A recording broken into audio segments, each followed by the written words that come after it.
Bijouterie Pantsu, manolotra anao ny Logité. Anti-tache tsara be no ampiasaiko, manazava ny endriko sady manala tasy. Tsara be manolotra ho anao ny Logité. Tsara kokoa ny paoziny, matevina sy tsara kokoa ny fonony sy ny taratasiny. Dans la vie, il y a les premiers et il y a les autres. Irana avokoa ny ankohonana miaraka amin'ny Sparkle, fijery Logité. Sparkle vaovao, mira ny ankohonana. Chic de Fabiola, la référence de la mode africaine. Manoul Chanao, le JT. Total vous présente le JT. Chez Total, on en fera toujours plus pour vous. Ny shampoing vaovao Velnic dia mampalama manalefaka tsara ny volonao. Tsara volo lalandava miaraka amin'ny Velnic sy ny le JT. Spaghetti Primo, vita amin'ny vary mazava fantina. Sady vaovao, tsara no tsy miray. Spaghetti Primo, manolotra anao ny le JT. Telma, safidiko numéro 1 malagasy manolotra ho anao.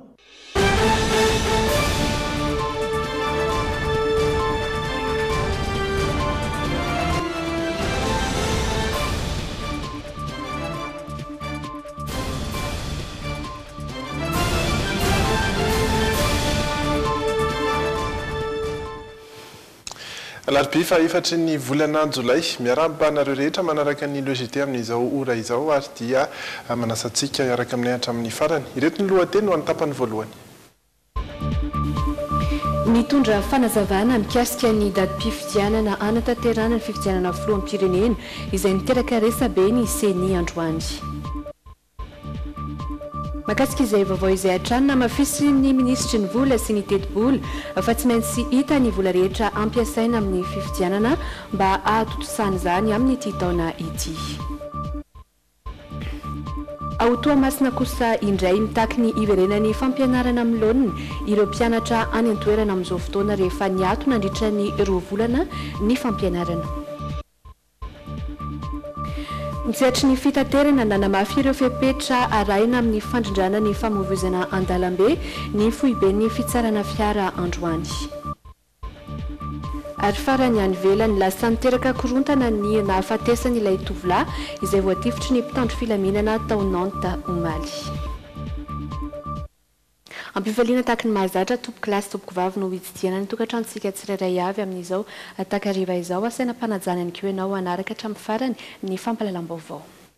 Raha izay ny sombiny ao anatin'ny tapany voalohany, ao anatin'ny tapany faharoa kosa iresaka ny portrait sika misy ihany koa ny akon'ireo lalao anatin'ny mondial ary ny hafakely Gottlieb kosa no iaraka amintsika anatin'ny masolavitra mivadika. Tapany voalohany ary hitondranay sy Sonia Andrenirina ireo vaovao samihafa. Paperline, le choix de votre succès. Vibrez au rythme des couleurs Orlac. Trouvez Orlac partout à Madagascar. Ny lokon'ny vaovao miaraka amin'ny Orlac.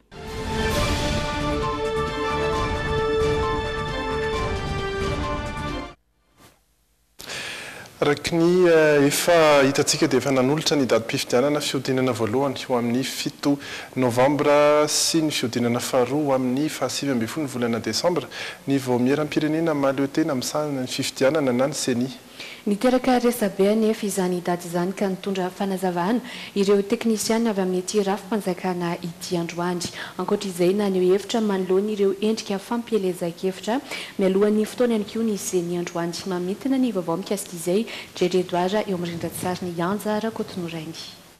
Vonina ara-teknika ny CENI amin'ny fikarakarana ny fifidianana efa nanome toky ny amin'ny tsy maintsy hahatratrarana ny 12 tapitrisa $, hanatanterahana izany ny fitondram-panjakana ka tsy maintsy ho tontosa amin'ny ity taona ity izany ny fifidianana izany. Arak'ireo daty efa voatondro amin'ny 7 ny volana novambra ny fiodinana voalohany ary amin'ny 7 ny volana desambra ny fiodinana faharoa raha misy. Ireo daty ireo no nampametra-panontaniana ny mpanara-baovao raha mifanaraka amin'ilay didiny fitsarana avy momba ny lalam-panorenana. Raha tafitra amin'ny 5 ny volana janoary 2024 ny fitantanany filoam-perinasa ny andininy fa 7 amin'ny lalam-panorenana andalana voalohany dia milaza fa tokony atao 1 hatramin'ny 2 volana mialoha ny fifidianana.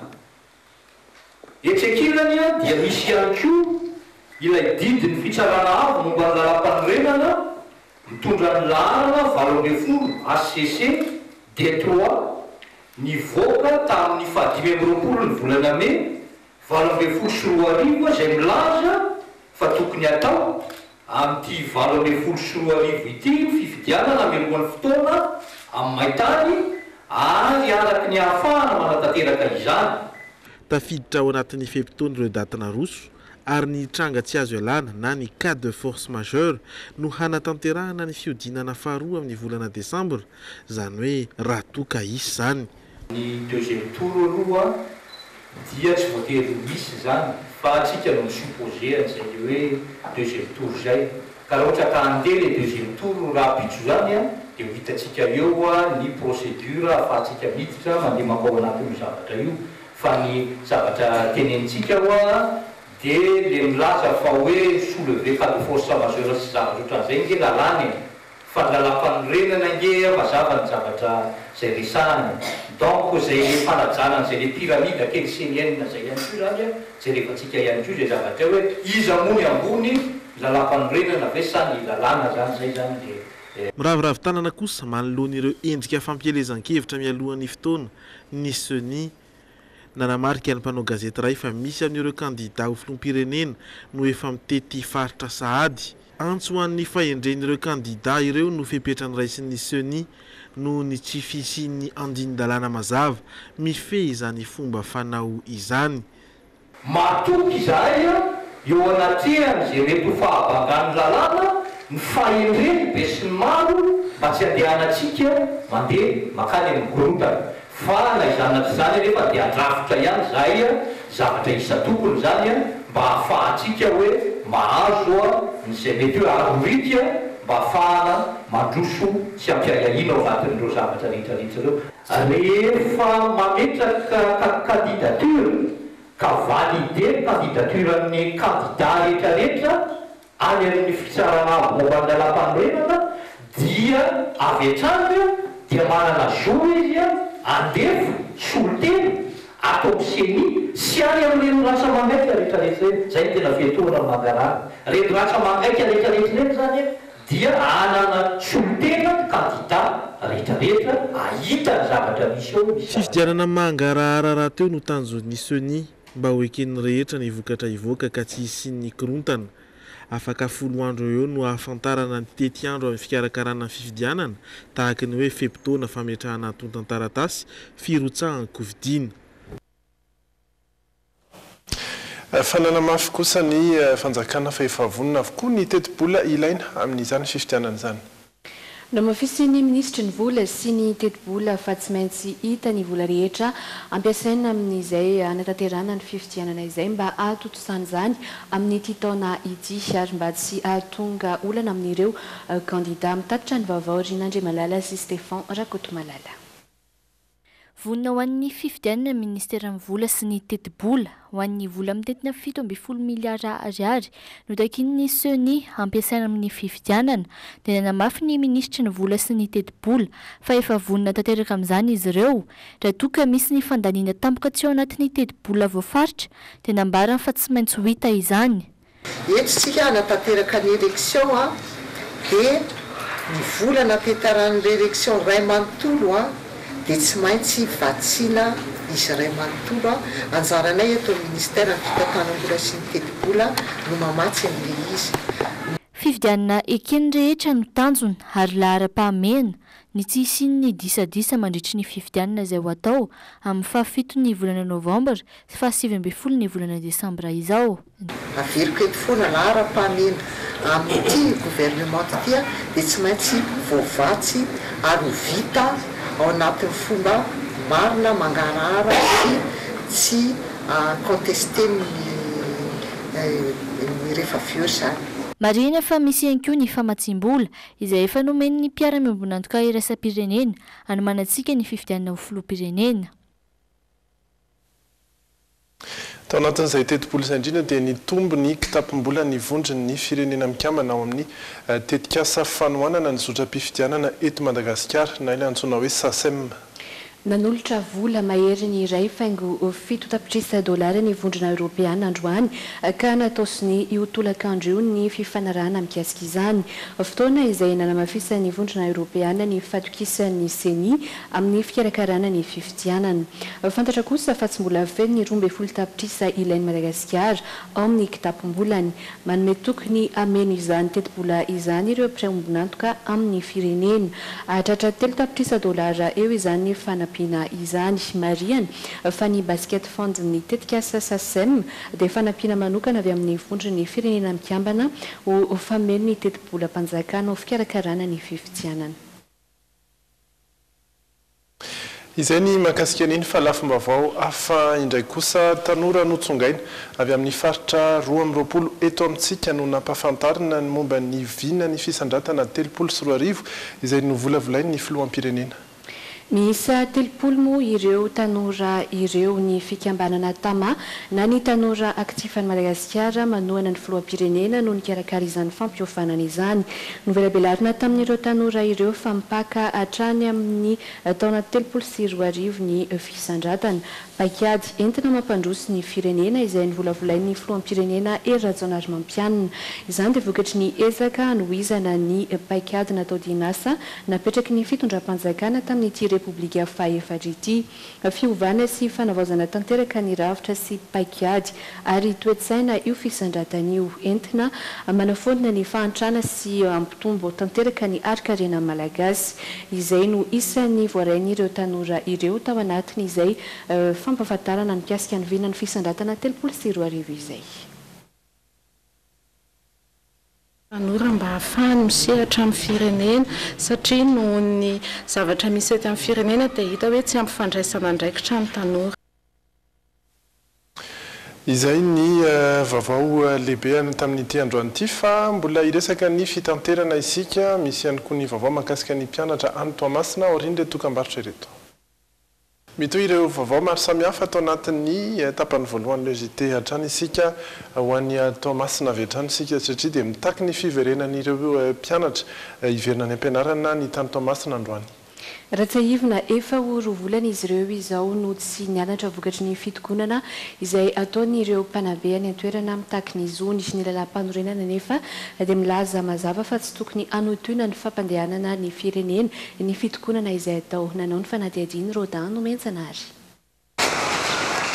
Miray feo ireo mpianatra teto Toamasina androany manoloana ny tsy fianaran'izy ireo amin'izao akatoko fanadinam-panjakana izao. Ratsaivina efa roa volana izao izy ireo no tsy niditra an-dakilasy intsony vokatry ny fitokonana ataon'ireo mpampianatra izay manana andraikitra amin'ny fanatanterahana ny fanajana ny zony ankizy. Efa roa volana mahery zao zay tsy niditra am-pianarana nefa misy ireo mpianatra amin'ny privé mianatra nefa izay amin'ny fanjakana ihany victime tsy mianatra. Tokony ampitoviana le zoantsika mpianatra hoe fa samy tsy mianatra dia miara tsy mianatra. Maro amin'ireo sekoly tsy miangana no manohy ny fampianarana. Maro amin'ireo ankizy mianatra eny amin'ny sekolim-panjakana nefa no tsy manana fahefana manao koro anatevenina ireo lesona izay mbola tsy vita tany an-dakilasy. Dia izay vao mafy izay misy ireo mpianatra sasany manam-bola afaka ianarana koro fa ohatranay zao tsisy ianarana koro izay dia mipetrapetraka tanàna matory. Nefa koa fa tsy mianatra an-tragno tsy mianatra am-pianarana bado. Tokony hanao révision zay dia na raha atao révision tsisy satria efa ela be zay tsy nianatra. Raha nitapaka teo anivon'ny ministera tsy izy velively ny taona fotsy ary hanomboka ny 14 volana aogositra ho avy izao ny fanadinam-panjakana izay satara ny fanadina CEPE. Fanampitaraina ny mpitatitra mampiasa ny lalam-pirenena faefatra sy ny fahenina kosa ny fisian'ireo casseur de vitesse. Ambaran'izy ireo fa lasa mampahazovana ny fanakanan-dalana ny casseur de vitesse raha toka tsy mipetraka amin'ny toerana tokony hisy azy. Mahasarotin'ireo mpitatitra mampiasa lalam-pirenena ny resaka fandriampahalemana tsy ankasitrahan'izy ireo ankoatra izay ny nanomezana fahafahana ny olona voaroroy tamin'ny fanakanana taxi bros tany Bealanana. Efa nisy olona voasambotry ny zandary isan'ny voaroroy tamin'ny fanafiana taxi bros tany Beanana amin'iny lalam-pirenena fahefatriny izay naharatrana mpamily sy mpandeha. Voalaza fa nanaovan'ilay olona voaroroy ny satroka sy ny akanjo mbola nahitana raha an'ireo voatafika. Fantatra nefa fa nahazo fahafahana ilay olona voaroroy rehefa nentina tany amin'ny fitsarany maheva tanàna. Milaza ho tsy mankasitraka izay fanapa-kevitra izay arak'izany ny mpitatitra mampiasa ny RN4 raha ny fanazavany ny tompona andraikitry ny tompo-piantsonana ety Andotapenaka. Raha ny zavatra misy herina itaty dia hoe ny be ny tanàna be anana no nanao intervention tao amin'ny tribunal maheva tanàna ono fa mifamarina mbola tsy fantatra fa zay vao anamarina an'io ary tena anamarina io fa raha izay moa ny zavatra misy hoe tena izy mihitsy nanao intervention dia ho aminay zany a naman'ny maniraka izy a na manakorotana ny fitaterana izay mandeha makany amin'ny RN4 sy RN6 io a. Taorian'ny lozam-pifamoivoizana tamin'ny herintaona teny Akazobe izay namoizana ain'olona.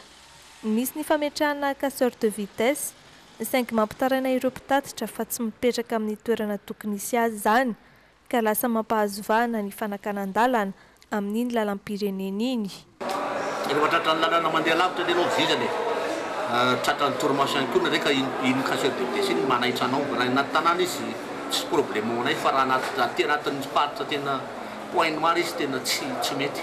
Casseur de vitesse ao Akazobe ka hiakatra fiakarany eo lasa misy fanafihana foana eo amin'ny toerana io. Ankoatra ny fepetra efa raisin'ny zandary izay mampanao convoi ireo fiara mivezivezy amin'ny RN4 sy RN6 milaza ny anao fivoriana ka handray fanapa-kevitra ihany koa ny mpitatitra ety amin'ny fiantsonana Andotapenaka mikasika indrindra izay resaka fandriampahalemana amin'ny lalam-pirenena izay. Fa manoloana ireo lozam-pifamoivoizana ny fanesy teto amintsika dia misarika ny sainy rehetra ny foibe ny fitsarana fiarakodia. Nanamafy ireo fepetra arahina amin'ny fandrindrana ny famoivoizana an-dalambe izy ireo androany isan'izany ny anajana ny afainganam-pandeha efa voafaritra ho an'ireo fiara-pitatitra voafetra ho 570 kilometatra isan'ora izany. Nambarany foibe ny fitsarana fiarakodia fa ny tsy fanajana izay afainganam-pandeha izay indrindra no antony mahabetsaka ny lozam-pifamoivoizana eto amintsika araka ity vaovao entiny miora miarin-jatovo sy daholo farakotoniana ity. Raha nivaly ny fanadiadiana atao tamin'ilay fiara niara-ny lozam-pifamoivoizana tany arivony mampifarany teo dia ny fandehanana mafy no nitarika ny loza ho ny eto anivo ny foibe ny fitsarana fiarakodia alarobia. Izay foana no tena mitarika ny lozam-pifamoivoizana matetika raha nambarany eto amin'ny foibe ny fitsarana fiarakodia raha ny eto Andrenivohitra sy ny manodidina no resahina. Eo ihany koa tsy ijeren'ny tompony fiara fitsiriana manokana fa miankina amin'ny fitsiriana isaky ny efa-bolana fotsiny. Rehefa mahazo ny tatitra sy ny zavatra sy nandritran'ireo lozam fiarakodia farany teo zany zay dia hita fa excès de vitesse no anisan'ny natonga ny loza zany. Mba hisoroana ny lozam-pifamoivoizana matety mitranga dia nanamafy ireo fepetra tokony arahan'ny rehetra ny teto amin'ny foibe ny fitsarana fiarakodia. Ampitomboina ho izy ireo ny fitsiriana tampoka ireo fiara-pitatitra olona. Ampatsahivina ihany koa fa tsy maintsy anaovana fitiliana manokana ireo fiara manao spesial mivoaka ny 40 kilometatra ny renivohitra. Rehefa misy fitateram-bahoaka ohatran'ireny zany dia misy ny autorisation spéciale zay tokony alaina zay omeny ny ADT.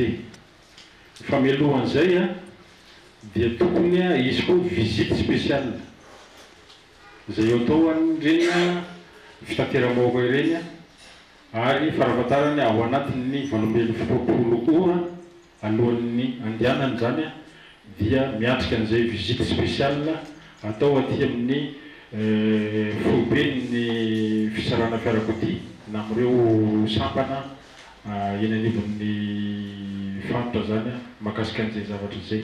Fantatra fa isy ihany koa ny laharana maitso isokatra eto amin'ny foibe ny fitsarana fiarakodia tsy ho ela hanamorana ny fampitam-baovao na ny fitarainana avy amin'ireo mpandeha. Nampahafantarina androany ihany koa fa manomboka izao dia efa mandalo fitsirena ihany koa ny bajaj manerana ny nosy. fa nisy kosa ny famatsim-bola avy amin'ny fanjakana frantsay ho an'ny fitsarana malagasy ny iady amin'ny kolokolo eny amin'ny fitsarana no tanjona amin'izany. Anisany imason'izy ireo raha nambarany masuvo frantsay Véronique Voulon ny anafoana ny kolikoly eny anivony ity rafitra ity. Ankoatr'izay izany koa ny fananganana foto-drafitra samaro ho an'ny fitsarana. Tatitra ny Atsiprim-baovao Rinandriamalala Stéphane Rakotomalala. Nanolotra vola mitetina 20 miliara ariary ho an'ny fitsarana malagasy ny AFD. Nambaran'ny Masuvo frantsay eto amintsika fa samba no namatsy vola resaka fitsarana ity rafitra ity entina iadina amin'ny kolikoly sy anamafisana orina ny fiaraha-miasa eo amin'ny ministeran'ny fitsarana sy ny fanjakana frantsay.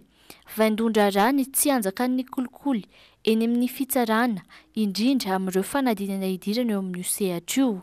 Pour sécuriser les concours de l'ENDMG et de l'ENAP, premier gage de confiance pour les justiciables à Madagascar. Nous tenons aussi à l'appui aux procédures d'évaluation harmonisée des magistrats. Ankoatr'izay, anisan'ny fotoran'ny famatsim-bola ihany koa ny resaka fandrarana eny amin'ny fonja. Namafisin'ny Masovony Frantsa eto amintsika fa nampy amin'ny fanatsarana ny ireo biro-pitsarana eto Madagasikara ihany koa izy ireo. Il faut améliorer le fonctionnement de l'administration pénitentiaire pour garantir les droits des détenus et préparer leur réinsertion. Nous avons constaté, conjointement avec le ministère de la Justice, qu'il y avait une faille dans ce fonctionnement de l'administration pénitentiaire. Nosoniavina omaly ny fifanaraha-piara-miasa teo amin'ny ministeran'ny fitsarana, ministeran'ny vola sy ny fanjakana frantsay tamin'ny alalan'ny AFD. Izay angony no mitondratsika mankany a Frantsa eo amin'ireo vaovao avy any ivelany tovolahy iray 20 taona no namony eny tao Nantes Omalial vokatry ny tifitra nahazo azy. Tesitra manoloana ny fihetsika nataon'ny mpitandro filaminana izay ny tifitra ity tovolahy ity ka nahafaty azy moa ireo mponina tao an-toerana ka nisy ny korontana izay nitranga tany an-toerana marobe ireo foto-drafitrasa sy fiara simba vokatra izay fihetsiketsehana nataon'ny mponina izay rahantsika ny fanadihadiana.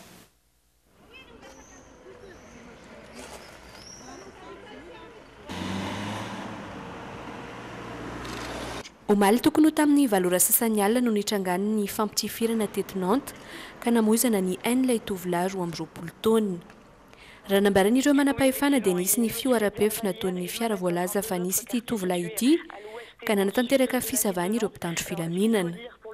Nandà izay fisavany mpitandro filaminana izay nefa ity farany ka naharay-baiko noho izany ireo polisy ny hitondrana azy any amin'ny komisaria. Sorena manoloana izany ilay tovolahy ka nahavoadona tsina polisy iray izay naratra mafy teo amin'ny lohaliny. Rehefa nahita izany kosa ny naman'ilay polisy dia nitifitra ka nahafaty ilay tovolahy.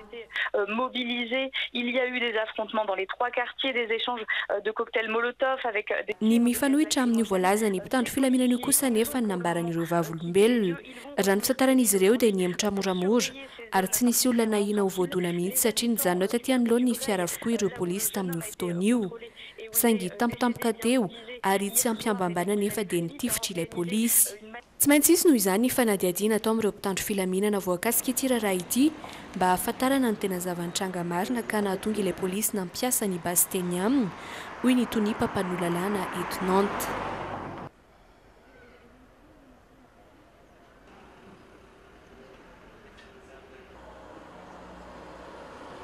Tesitra manoloana ny fihetsika io polisy io kosa moa ireo mponina teto an-toerana ka nisy ny korontana izay nafaratra amin'ny fifandonana tamin'ireo mpitandro filaminana. Ankoatr'ireo fiara marobe izay maikila firehatra, ny toeram-pitsaboana iray ihany koa no lola sibatra ka simba. Ijanona any Eropa hatrany isika mahakasika indrindra ireo mpitsaom-pinenana.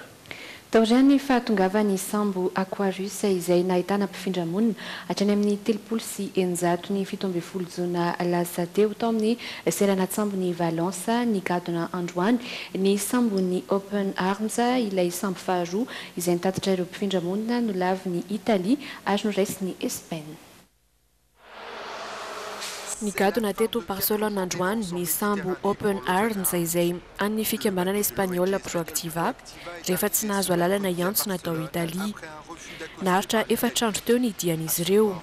Miisa 10 ireo mpifindra monina ato anatiny izay ahitana ankizy tsy ampy taona miisa 5 ka ny 3 amin'izy ireo tsy misy mpanaraka, izany hoe tsy niaraka tamin'ny ray aman-dreniny. Tomombana ary milamina tsara avokoa ny zava-drehetra, efa manana ekipa manokana, mizaha sy mijery ny toe-pahasalaman'ny tsirairay izahay. Faly ireo mpifindra monina satria afaka hiazo any Eropa ihany. Manantena ny hanorina fiainam-baovao izy ireo, na dia fahoriana sy fijaliana aza no ny aina ny tany Libia, hoy ny nambarany Guillermo Canardo, tompona andraikitra eo anivon'ny Open Arms. Taoriany fahatongavany sambo Aquarius izay nahitana mpifindra monina hatrany amin'ny 300 ny 17 jona lasa teo tao amin'ny serana sambony Valence. Ity ny gadona androany ity araka izany no sambo faharoa ny tatitra ireo mpifindra monina no lavy ny Italia ary no raisy ny Espagne ny tanandro. Iverina kely eto an-toerana indresika ao anatin'ity fanadihadiana ity. Manome tolotra miavaka ho an'ny mpanjifa indray ny Ecova amin'izao fotoana izao. Ankoatra ny formation normale dia misy ihany koa ny cours accéléré sy ny cours de vacances izay atolotra izy ireo ho an'ny mpianatra.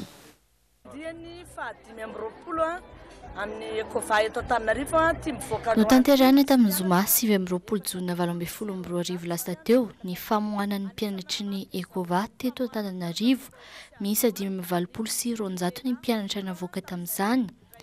Nisy ny filatrona no tanteran'ireo mpianatra ary ny trano eva nampirantiana ny décoration intérieure izay asa vitan'ny mpianatra ihany.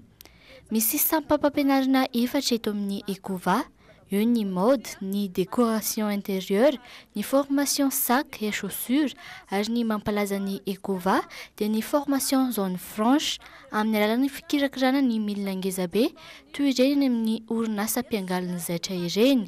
Nafapo tokoa ny vokatra satria 100% ny résultat ary niavaka tokoa ny filatron'ny mpianatra tamin'ity 2020 ity satria hita teto daholo ny karazana zaitra rehetra.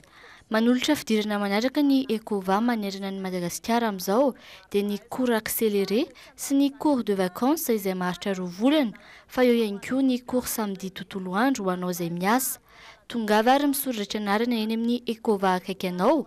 Fidirana fa 4 fa 9 ary ny fafitony volana aogositra 2022 avy izao. Ecova Antsirabe, Mahajanga, Tomasina, Diego, Sambava, Antala, Fianaratsoa, Ambositra, Moramanga, Toliara, Fenirivesta, Nosy Belleville ary Antananarivo. Marina mofa ny Ecova manerana ny Nosy dia sekoly manana ny fangatoavan'ny fanjakana. Manana ny fomba fampianarana tena mampiavaka azy ihany koa ny Ecova ary ireo mpampianatra miasa ato dia tena voahofana mitovy avokoa na ny mpifaritra na eto Antananarivo.